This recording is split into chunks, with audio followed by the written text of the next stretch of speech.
Welcome back to episode 5 of the Rounding Third podcast. I'm your host, Tyler Bratton, along with All American outfielder and Team USA member Kiarra Sells. And today we've got our new esteemed guest here, Kiarra Sells. You know, you've been really close in the voting the last few weeks, but we just thought this week we're just going to bring you on because, you had a case to be made for SEC Player of the Week. And, I don't want to get too much on the soapbox here, but I think the opponents that you play has got to be a factor into it. We went in and had 3 true road games, Power 4 opponents this week. One of those ranked in the top 25. And all you did, checking some notes here, all you did was hit 588, 2 doubles, 3 homers, 6 RBIs, and 1846 OPS. That's 1846. That's about 1,000 points higher than you hope the team average to be. So that's a pretty good start there, pretty good week there for you. Game winning RBI in 2 of the 4 wins this week. And now eclipsed a season-long hitting streak at 8 games with an extra base hit in 7 of those. So, Key, much well justified. Glad to have you on the show, and welcome to the Rounding Third podcast for this season here. Thank you for having me, T-Brat. How many times have you been on in your career? Probably once. One? I was thinking we might have got you once last year, but maybe that could have been 2 years ago. I'm not real sure. We'll reserve that question for a little bit later on. Kind of checking into some notes here. A lot to cover from this past weekend. Obviously, the longest road trip of the year. We opened up the year on the road, a flight trip to Baylor for the Kettleman Classic. But we went bus trip this time, made a pit stop in Atlanta. So many alums at the house. It was really cool to see Mia Davidson back again. She got to watch us play Wednesday in Atlanta. Julia Eccles, Kayla Winkfield, former All-SEC player for us. Both of those were, a matter of fact. But Officer Winkfield in Atlanta, working in the police department there in Atlanta. So good to see her. She had a little baby there with us too. We were kidding Jamie about the onesie. We sent her a onesie. All the little kids that are part of the program, we send them onesies. But hers kind of got lost in the mail. So Winkfield hasn't quite got her onesie. We were joking we'd get her a camp shirt instead. It won't be long, and that baby will be coming to camps. But it's good to see her. Julia Eccles, one of my favorites of all time. We've had a lot of favorites, but just to do it all, a gritty kid. SEC Scholar Athlete of the Year in softball her senior year. Finished her MBA while she was playing at Mississippi State. Just a tough-nosed kid. Julia Eccles, so good to see her in Atlanta too. And that's just to name a few. There was a lot of alumni. Of course, the greater Atlanta area has a ton of softball alum and Mississippi State alum in general, but it's so good to kind of be able to share some stories with them post-game, and glad to see them in the crowd. Nadia had a full house. I think her pass list was exhausted with folks that she had on there. Of course, we had a big home run out of her, too, to kind of open the game up a little bit. It kind of paved the way for your 255-foot blast that fed the trees there in Atlanta and Georgia Tech. And so you had a pretty good amount of folks there this whole weekend for you, too, right? Yes, I did. We looked at one time. We're heading home on the bus Sunday after the game winner against Clemson, and I look, there's like 4 or 5 bikers, and they got the little biker leather jackets on. And your dad's one of the bikers out there, and we're thinking, any shot we can get them to just escort us all the way back home to Starkville, because we'd make some pretty good time. It was about a 6.5-hour bus ride. Oof. But I think we could have shaved some minutes off if we had the biker guys giving us a little bit of an escort. For sure.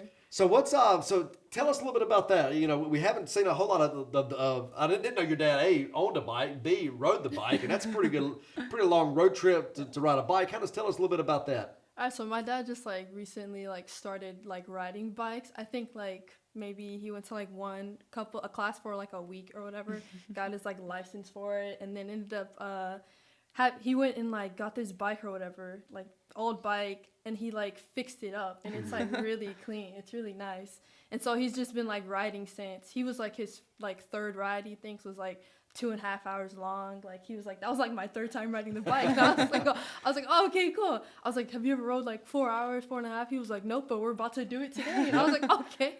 But yeah, he got super into it. I'm very into it. It's really it's really something great to see. Hopefully one day I'll be out there riding with them. But there you go. Yeah. You got to get your a little name on your leather vest, and it was 4 or 5 of them. And like I said, did they ride all the way back to Texas, all the way back to Jasper, or what? So my dad, he ended up going out to North Carolina to go work. Gotcha. And so he's been out there with a couple of my other family members. So they rode 4.5 hours down here, down to South Carolina, and then rode back last night. Oh, yeah, there you the go. night before. It's not too bad at all then. Not too bad.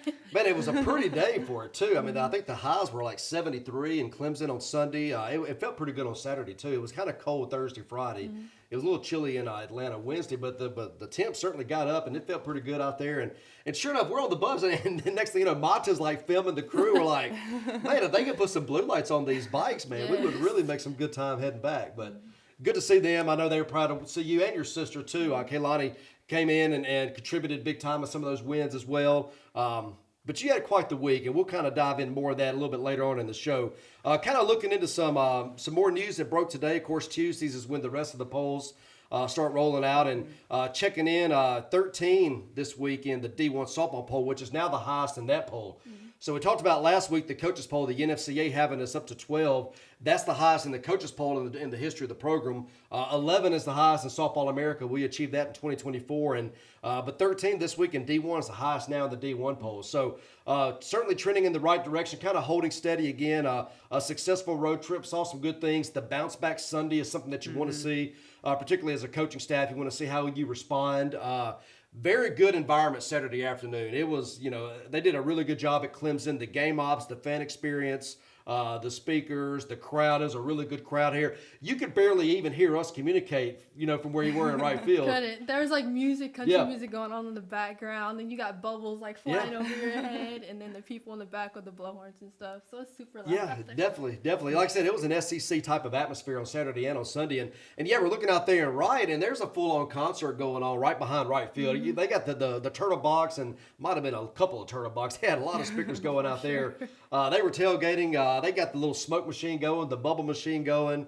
Wasn't a whole lot of smokes and bubbles being thrown up on Sunday, but certainly they got loud a little bit on Saturday. Had a couple of key moments in that game.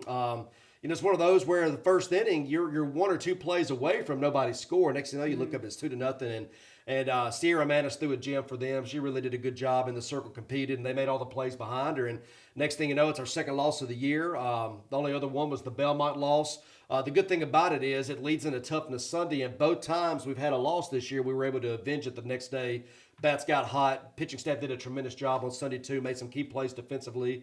Lonnie ran one down really good on a sinking line drive with the crazy wind. Second, there was big-time wind in left field, probably 20 miles an hour. And it didn't matter on some of our swings, but it certainly played some weird plays in the outfield on some balls in, and Lonnie did a good job coming in and attacking one, kind of sinking in front of her in center field. So you didn't have a whole lot of action in right. Very outside of the concert you were a part of in right field, there wasn't a whole lot of balls hit your way. So kind of a quiet day for you in the outfield really all weekend. You might have had one or two balls hit to you. It seemed like the whole weekend. But a lot of balls hit the left. Mo B made a great play in left. Tatum made a good play in left with the bases loaded when Faircloth came in and really shut the door. The only chance they kind of had on Sunday to kind of get back into it, Faircloth did a tremendous job of coming in, kind of slamming the door there, and Tatum at the big play in left. But all in all, solid weekend. Saw some good things Sunday, some things we could bounce off of. And, another high was Kinley Keller, a former SEC Freshman of the Week. Has a lot of doubles. I think her and you probably lead the team in doubles. I'll have to check our notes here to confirm that. But she's hit a lot of doubles, a lot of balls off the wall. They weren't quite leaving and going over the fence. And then of all the days, Sunday with 20-mile-an-hour wind blowing in, she hits one through the wind to get it out. And I think Brian's graphic had it at 207 feet. It's probably 227 feet without the wind, but it was enough to get over the wall. And that kind of put the game out of reach. It put the run rule in play. We ended up going on to win 9-1, but that was the last two RBIs of that game. Yours was huge. We got the one run in the first. True freshman on the mound, starting for Clemson. A couple of walks. You're single to left field. You hit a rocket to left. Bases loaded. We got a run in. End up getting a run in the first. The big shutdown in the bottom of the first, and then you hit another bomb 2 innings later. Kind of got us back really rolling. And that was one off the bat. We're like, that's for sure out of here. It was just a matter of how far. And then you're like, well, that wind is blowing, and it wound up going 228. And, that's probably easily 258, 260 without the wind. But nonetheless, to hit one through the teeth of the wind, get it out with room to spare and left, that kind of really set the tone. They kind of went pitching by committee. It seems like everybody that came in, we put some barrels on pretty quick and were able to kind of get to the next pitcher. And there's things you like to see, especially on Toughness Sunday. So kind of tell us a little bit about your weekend. What was the ball looking like to you? I think at times it probably looked like a beach ball there to you, but kind of give us a little bit of your plan, your approach. I know you do a lot with Coach Ricketts on deck. Zach does a tremendous job of helping prepare us with the week 2 with scouting of the pitchers we're going to see. But kind of walk us through a little bit of your process, kind of leading into an at bat, and some of the things that you're kind of looking for as a hitter. Okay. Before going into like my bats, I do a ton of breathing. Like breathing is kind of like my go-to, especially when like my heart rate is like up a lot. Yep. So I kind of just breathe it a whole lot, and then I kind of like trust the work that I've put in to get there, my preparation, and I trust the plans that you guys have for us, and I trust in the Lord's, of course, always. And so just kind of like going through that and like, all right, I'm here for a reason. The coaches have put me in this position. I was like, I'm not gonna let them down, and I'm also like, if I do, then bounce back. And then it's really, honestly, for me, it's just kind of like go out there, have fun, do your job. That's literally quav. Do your job in any way that you can, and if you fail, then that's all right. But if you continue going and continue like building off of that, everything will like have its like plan or whatever. But honestly, I don't really put too much thought into it. It's just kind of like go out there, hit the ball, do my job, and then have fun. Honestly, that's really it. Yep. Yeah. It's so simple. It's hard sometimes, and we do try to complicate it. At the end of the day, it's a game we've been playing really our whole life, you know. And yeah, there's 1,000 people in the crowd, 2,000, 3,000, whatever the case may be. Sure, you're on TV, ESPN, SEC Network, whatever. So there's a lot of people out there with eyes on you.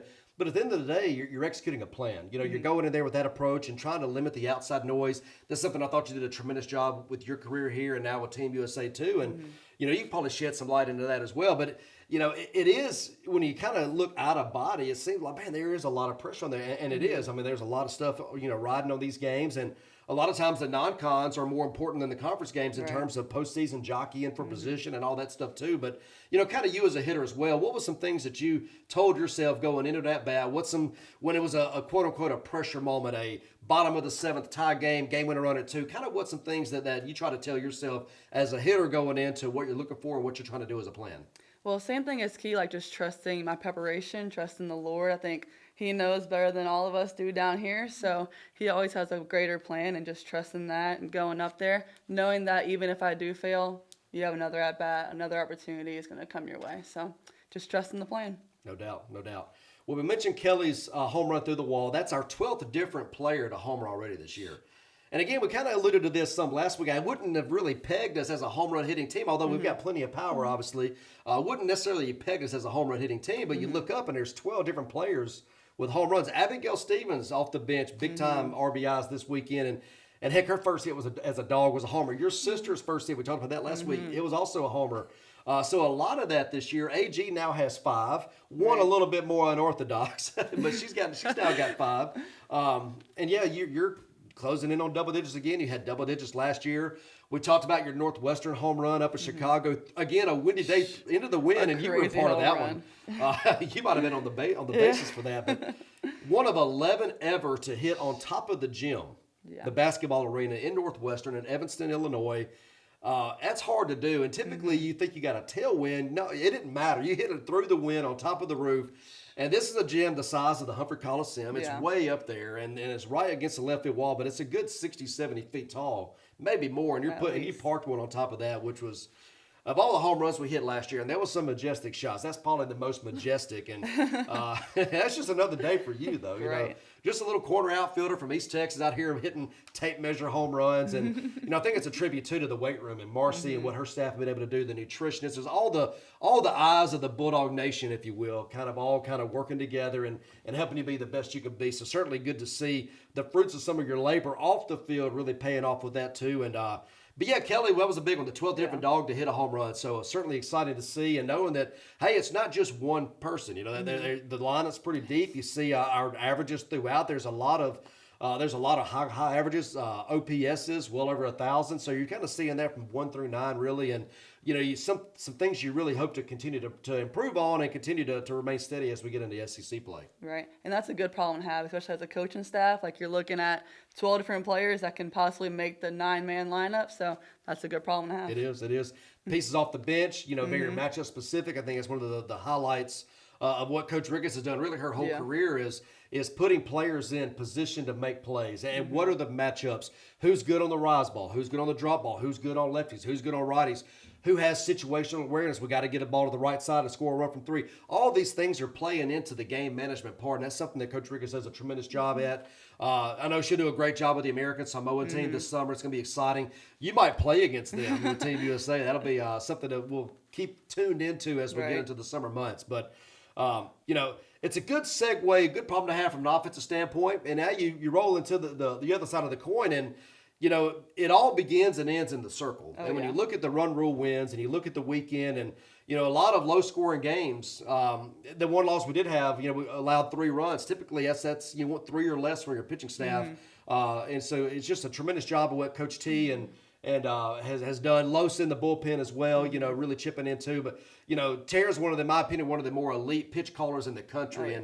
And there's a good group down there in the bullpen. She's got 7 of them she's working with. And what Peja has done this year already, Alyssa Faircloth, Lele Amon, kind of getting the bulk of the innings, those 3. But it kind of goes into Joel T. Coleman, the great beat writer here at Mississippi State, had a really good article about her. And, the bullpen's done a great job leading the country in strikeouts. There's a lot of independent fielding stats when you look into what the Peas have been able to do. But several in the top 10 in multiple categories as a team, 36.8% whiff rate. And 37.3% called strike plus whiff rate both lead the nation. And again, that kind of alludes into Coach T as a pitch caller and really starting to see some of that stuff really paying off. And, been to the World Series a bunch, SB winner. We've kind of highlighted that some in the past on the show about Coach T. And she'll do a great job this summer, too. Going to be coaching the Pro League some this year, too. So she knows Against me, unfortunately. She knows what your swing looks like, so that'll be a good little cat and mouse between you and knowing what she likes to do, what her tendencies are, and then trying to figure out a way to get you out too. So that'll be a lot of fun as we roll into that part too. So 17 wins in the month of February, kind of switching gears, kind of going into more team-specific stuff here. The 17 wins in February, the most in school history, 18-2. Is the second best 20-game start ever. I think the 2014 club, I was a part of that 2014 club, my first year in softball, as a matter of fact, rolling in and, like, man, we're 19-1. This is not too shabby, This is fun. Didn't realize at the time that was the best in school history until I'm checking the notes here. And 18-2 this year is second best in school history. So certainly excited about that. A lot of things to be proud of. A lot of things we can continue to improve on. I think when you look at the strength of our team, it starts in the circle. We knew that was going to be a key factor going in. Wanted to be able to get some bullets in the bullpen to be able to extend games and do that sort of thing. And pitching leads into defense. And this is where it kind of gets into the throwing strikes. And you as an outfielder, you can attest. You as an outfielder, you can attest. Heck, me as a former outfielder, I can attest too. When you have pitchers throwing strikes, it keeps you engaged. You get 15 pitch innings or less. It keeps you moving. It keeps you in rhythm. It keeps you timing, good jumps, all the things that infielders and outfielders are keying on. But you get into 30, 35 pitch innings, like, man, I'm getting hungry, So these other things that go into it, and being able to have a pitching staff that dominates the strike zone, they fill up the strike zone, it keeps defenders engaged, ready to go make plays, and that leads into a fielding percentage of .990, which is one of the best, if not the best, in the country. And I think the pitching staff kind of rules the roost in a lot of that. You're getting in to where you're not only striking people out, but you're missing barrels too. So now you're getting more fieldable balls. And that all leads in to going hand in hand to being in the right spots to make plays. Throwing people out. You've done a good job of that in your career, throwing people out and really attacking ground balls and running balls down in the gaps. You had a great play this weekend in foul territory and right, running one down at the wall. So it all kind of goes hand in hand. It's all part of the team dynamic. So certainly a lot of things to be proud of with that. The 18-2 is tied with 2006. That was the best beginning year, 16-0. That 14 club I mentioned a minute ago started out at 15-0, so almost got close to breaking that start. They went on to go 19-1 through 20. So, yeah, the 18-2 right there with one of the best starts in school history. And these are things that you want to be kind of clicking on all cylinders as you roll into conference play. We've got one more week of non-conference going down to South Alabama this weekend. SEC does start this week. We're one of the few schools that has the first week bye, so a little bit different there. We'll finish with the 8 straight SEC games. But nonetheless, we got a fun little road trip coming Wednesday. We'll go to UAB. Taylor Smart does a tremendous job there. We'll take on the Blazers, and then we'll kind of roll into South Alabama this weekend. But certainly a lot of things to be excited through the first parts of February, the early part of the year. You kind of get through those winter, some of those cold months. Now it's warming up a little bit. I'm driving into work yesterday, and the trees are blooming, which means that yellow pollen's about to start getting on the cars. You got to love that. That's the worst. but yeah, a lot of things to be excited about as we kind of go into this week. Right, and that's all in the month of February, like you're saying. And this is kind of the month where you're seeing how you work as a team, as a whole. So, Key, kind of what's like been important to y'all as a team and like binding together? Like, what's been working for y'all? I think just kind of like we're all super competitive all together, and I think just kind of like like pushing each other in every situation, like whether it be off the field, like or it be in the weight room, or it be anywhere, honestly anywhere. Right. It's just kind of having like that competitive mindset all together, and then knowing that like we all like we want this, we want to be here, like we're choosing to be here. So like, what are we gonna do to like excel together? And I think that's what we've done a really good job as. And I think we're all just out there like having fun. Like we truly enjoy being around each other and like hanging around each other. And I think that that's definitely led into our like team dynamic. So yeah, honestly, just out there having fun and pushing each other and wanting the best from each other to like make this year a really great year. Right. So what's your role been like as a senior, trying to lead this club? Like, what have you been like, your mindset, like, what kind of role have you been playing? Honestly, I feel like I think all together, like for all of us, we're all kind of like at the same level right now. We're all just kind of like leaning onto each other. So I don't think necessarily like I'm playing like a big role.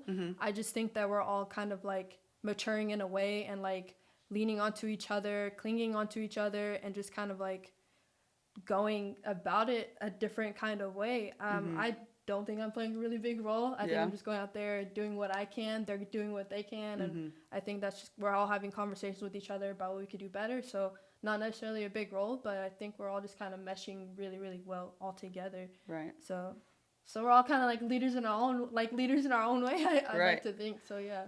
Team full of leaders. That's how you get the job done. T-Rat, how have you been seeing this team kind of click and bind and all of the above? Well, I think it's, we kind of mentioned really the 1 through 9. You know, you don't have to rely on, well, man, if Sacco doesn't get done, who's going to get it done, right? Yeah, I think when you look at the balanced approach between the righties, the lefties, people off the bench, I think that's one big thing. Our pinch hitters have come in and done a tremendous job. We mentioned Abigail Stevens a minute ago, but, Anna Carter, left-handed stick, getting us off to a hot start this year. Taylor Troutman coming off the bench, had some starts, a couple of big home runs early in week 1. So a lot of the freshmen and sophomores really kind of stepping up, making plays offensively, and kind of all rolls into defense too. With the 990 fielding percentage, we kind of alluded to that a second ago. That's key. It gives you a chance if you can pitch and you can defend. Timely hitting's the other ingredient. That's what Coach Polk used to always say, kind of in the baseball playbook. You need to have pitching, defense, and timely hitting. And I think when you're looking at that, a lot of timely hits, and you've been a big part of several timely hits too. And I think when you look at as the team dynamic, it's so important when you're getting the 0 in the first inning. Right. Mm-hmm. You get a quality start, you get a pitcher staff comes in. A lot of times it's been 3 up, 3 down in the first, or maybe one runner gets on. But kind of going in where it's 0-0 now, you get to hit. You're trying to get that early lead, and you're looking at the process of a win. Where there's 10 categories we keep. We call it our process points, but there's 10 categories, kind of the small things that lead to a victory. A lot of times last year we'd be 7 of 10 or 8 of 10 and 9 of 10. Very rarely was it 10 of 10. There's been a lot of 10 of 10s, and we don't talk a lot post game as a group. We kind of wait till the next day to kind of dive into the film and really show the pluses and minuses of the day before. But that's one thing that we always hit on after the game is a quick, rundown. Hey, here's tonight's schedule. Here's tomorrow's schedule. And here's our process points. And we were 10 of 10 or 8 of 10 or whatever. And there's been a lot of 10 of 10s this year. And when you're looking at the 18-2 start, it doesn't come by happenstance. Right. A lot of scoring first, 15 or pitch less innings, 2 out RBIs, extending the lead, 50% quality at bats. You start stacking a lot of these things together, and it leads into the wins, and that's where you're seeing this. And in a tough schedule too. It's been a good mixture of really strong mid majors, really strong power fours, mixture of postseason teams that was super regionals the last 2 years. When you look at what Baylor 2 years ago, Clemson this past year, they're 6 feet away from the College World Series. So you're really seeing a true battle tested kind of group rolling into the weekend, and we got one more, like I said, before we get into the SEC play. But Saturday, Sunday in Clemson was an SEC environment. Like that, it really was. That was a very tough place to play. They rolled out the red carpet, ACC network, all the things. It was good to see. In the same Wednesday night against Georgia Tech. 1-on-1, their one going against our one. They're Heck, they went and swept Notre Dame this weekend, so Yeah. they got off to a good start with the ACC this past weekend too. So I think it's just a combination of a lot of things really working in. But yeah, having the 1 through 9, whether it's Z who missed a couple of weeks after the first weekend at Baylor, coming right in, leaving where she left off.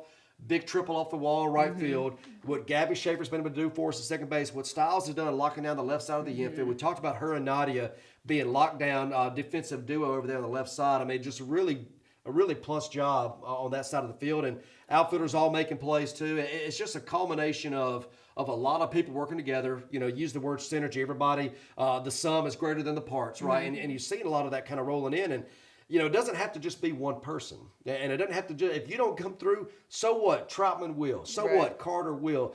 Bernardini, we could spend a whole segment talking about her path and what's led to her in her senior year. And all she's doing is just driving runs in. Right. You know, hey, they're going to try to go inside. We got a runner at third base. They want to get the ground ball to the pull side. She knows that ahead of time. She has a plan of what she's trying to do. She's executing that plan offensively. And it's so good to see the seniors stepping up, especially the ones that have been here a while. You and her have very similar stories. And then you're seeing a combination of the freshmen and sophomores too, all stepping up, making plays. So it's a really good kind of dynamic between lefties, righties, upperclassmen, lowerclassmen. The pitchers, freshmen, sophomores, juniors, seniors, you're kind of really seeing that all spread out too. So certainly a lot of positives so far this year and excited about another opportunity this week to go out and play again. Right, and then you bring up Nadia, Morgan, Key. You have spent the past 4 years with them too, kind of growing up in the same program. Kind of talk about how it is to see your teammates kind of develop with you. It is absolutely amazing. Yeah. Yeah, us coming in, like, kind of just sticking it out all together, especially after, like, our first year here, and then, like, going through it all together, I felt like that kind of, like, made us, like, I don't know, like, really, like, tough in a way, especially since the things prior to that, but I think just seeing, like, how much work we've put in, how much it's paying off right now is like is absolutely amazing. I'm always super excited for them. Always make sure to tell them I love them because like it's super like I'm so excited and I'm so happy to have just been able to grow with these girls. And I think they're the way that they are this year. It's like amazing to see like all the growth that they've made as players and as people, and it's just absolutely amazing to see. But yeah. That's so sweet. But talk about kind of what it was like to go through this program and stay all 4 years. Like, what would your freshman self say to your senior self right now? It gets better. It literally gets better. It's like a Brooks and Dunn song. It gets better Right. all the time. I love Brooks and Dunn. Shameless plug there for Brooks and Dunn. And now your sister's here too, and it gives another family dynamic. Kind of how that's been like. That's been it's been fun at times. But it's actually it's great to have my sister here with me. Just to like I could just be like this person for her or whatever. And I think that's really cool. Having her here also makes me feel a little bit like I'm at home. So I'm kind of trying to lead in my own little way with her. Yeah. Even though sometimes she doesn't agree. Right. But I think having her here has been amazing, and I absolutely love my sister, and I want the best for her. I want her to continue to put in that work, continue to have that drive that she does have, and just to keep growing and keep being a better person and a better ball player like I know that she wants to be. So I think that's just pretty cool, and I like her here with me. So y'all go hit in the cages a lot. I see y'all in there when I'm giving lessons and stuff. Kind of how does a typical cage session go with y'all two? It goes. So sometimes I'll be like, "Oh, you want to hit the tee?" And I'll be like, "Yeah, I hit a couple." And she'll be like, "All right, I'm gonna hit some too." And I'll be like, "Okay." And then some days it'll be like, "I don't want to hit the tee. Can we just do some front toss?" And be like, "Yeah." But I think sometimes we'll like argue a little bit, or I'll get like a little irritated.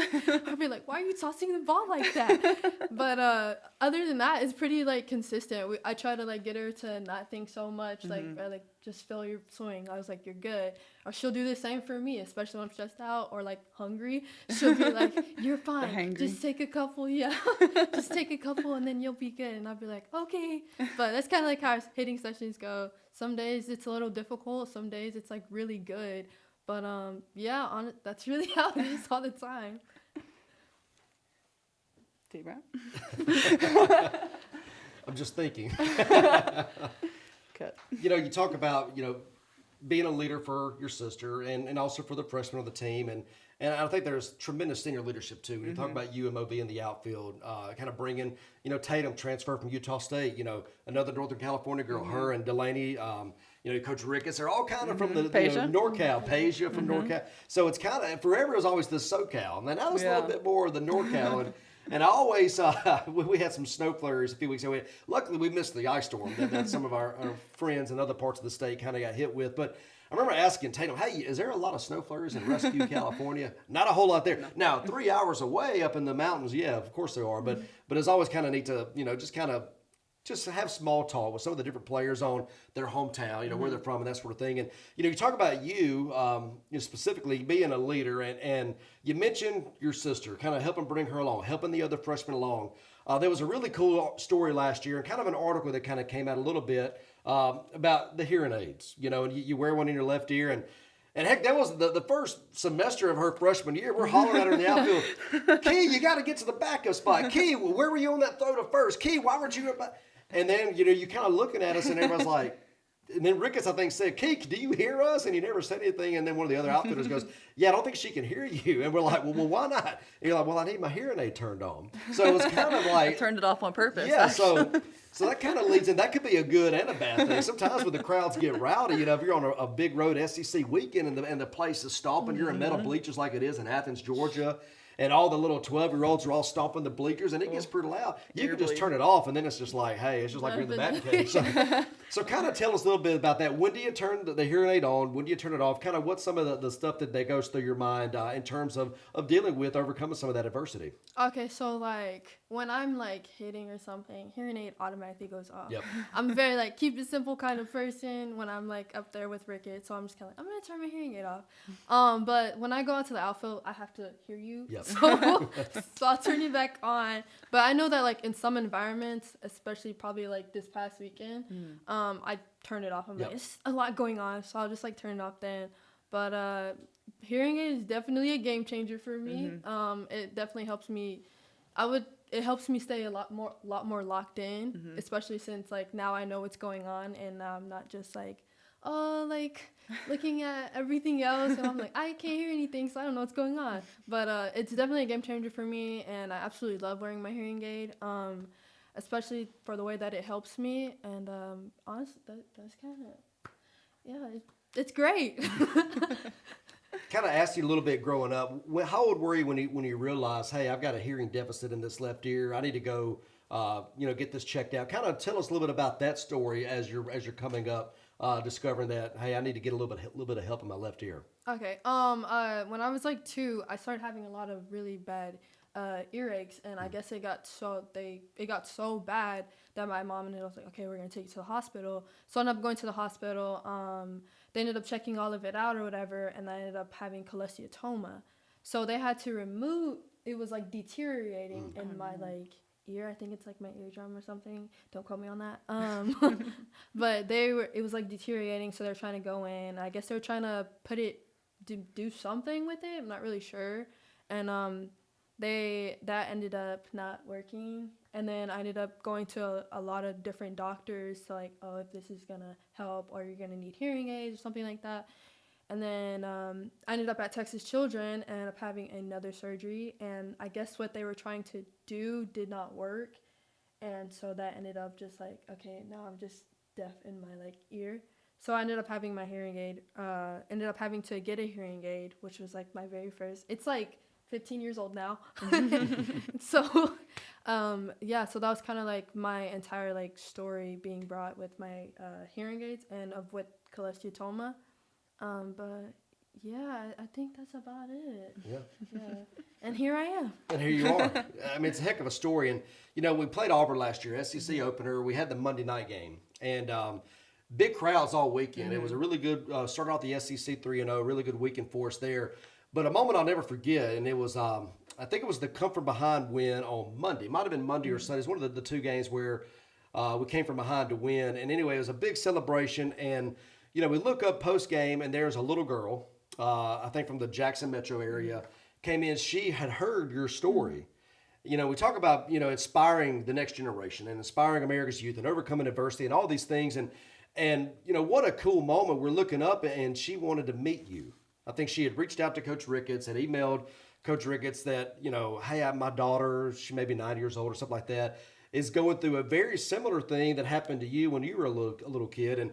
And all of a sudden we have a new fan because it's a shared experience. And this is the great thing about college athletics. And really, this is the great thing about sports in general, the way that you can kind of spread a message and use your platform and all these things to help, make other people happy and bring people up and lift people up and that sort of thing. And I thought it was an outstanding moment, and it was a really good, cool moment for you too. You had a big game, a couple of big plays that whole series, and next thing you know, she's on the field, and man, just the bright eyes. And I don't never forget looking down and seeing how happy this girl was to meet you. Somebody that hey, I can see a lot of Key in me, and Key's playing in the SEC, and Key's playing in Mississippi State, and Key's an all SEC player of the week, and all these things, and this doesn't have to be something that holds me back. This is something that I can use to help better my future. And I think, it's really cool to see you excel and you overcome. So what? It's a little bit of setback, whatever. I'm going to be better off before. I'm going to be tougher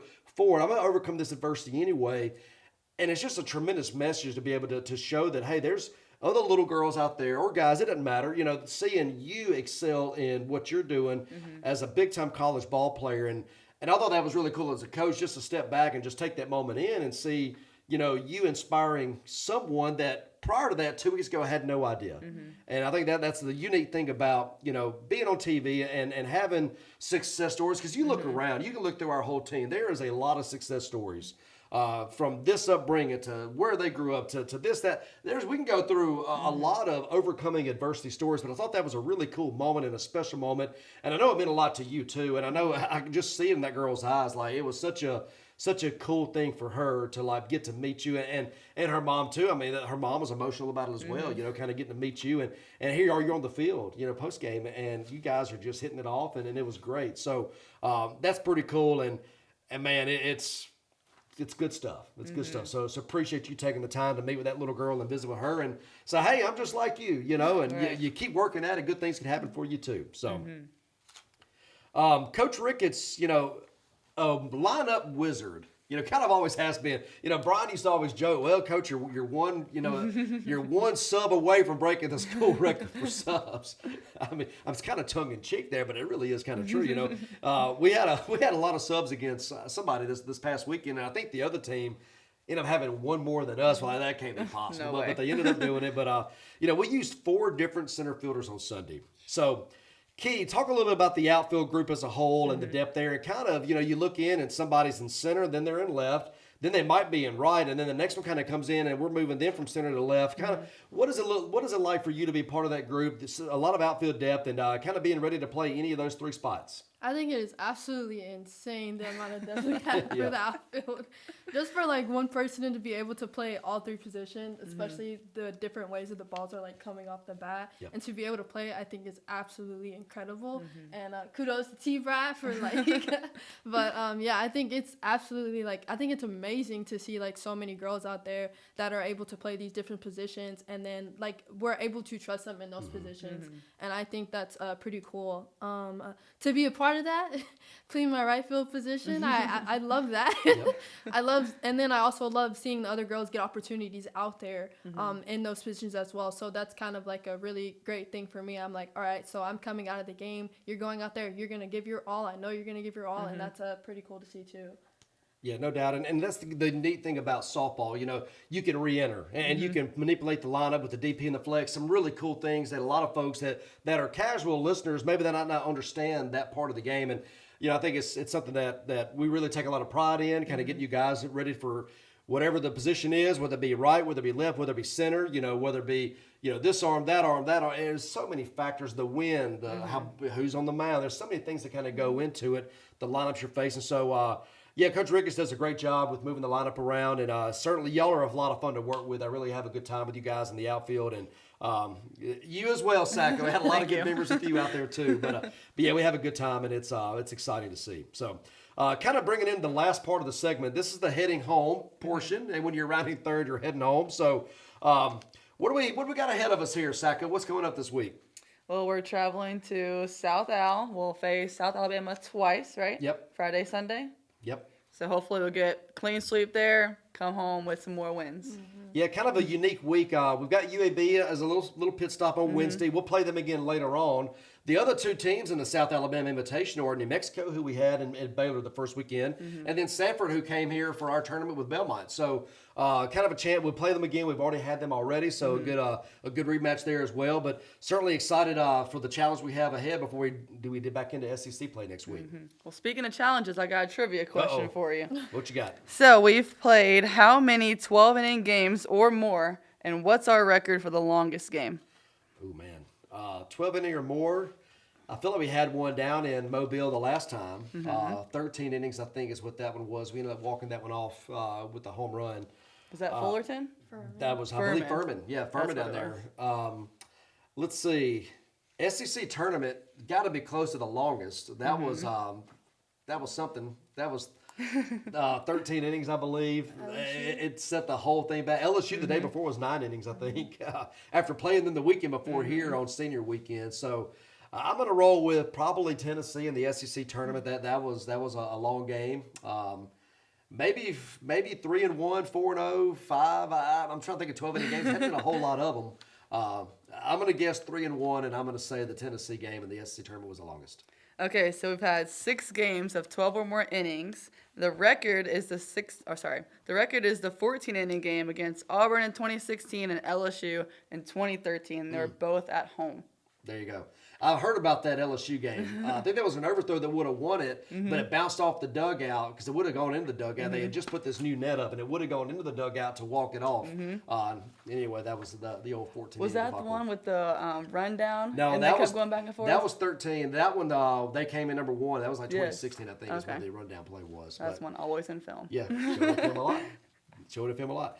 Well, thank you guys for tuning in. Big week ahead. Go through the old state of Alabama, Birmingham first. A lot of alums there, I'm sure, will be in attendance, and then we'll go down to South Alabama to finish up. So a little trip through the old neighboring state this week. A little trip to good old Alabama. Then we'll be back Sunday night and roll into a doubleheader next week, and then Tennessee next weekend. So this is the Rounding Third podcast. Thank you guys for tuning in. For Kiarra Sells and Kiarra Sells, I'm Tyler Bratton. Thank you, and Hail State. Hail State. State.